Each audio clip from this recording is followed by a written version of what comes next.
मधुरं वदनं मधुरं नयनं मधुरं हसितं मधुरं हृदयं मधुरं गमनं मधुरं मधुराधिपतेरखिलं मधुरं वचनं मधुरं चरितं मधुरं वसनं मधुरं फलित मधुरं चलितं मधुरं प्रमिदं मधुरं मधुराधिपतेरखिलं मधुरं वेणु मधुरो रेणु मधुर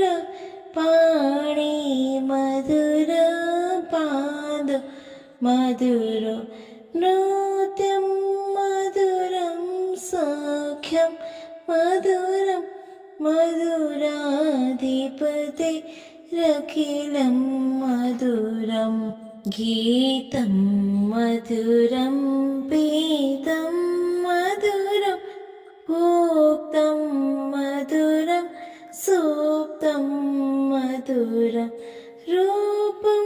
मधुरं तिलकं मधुरं मधुराधिपतेरखिलं मधुरं करणं मधुरं तरुणं मधुरं हरणं मधुरं स्मरणं मधुरं वमितं मधुरं शमितं मधुरं मधुराधिपतेरखिलं मधुरं गुज्जा मधुरा माला मधुरा यमुना मधुरा वीचि मधुरा सलिलं मधुरं कलमा मधुरं मधुराधिपतेरखिलं मधुरं गोपी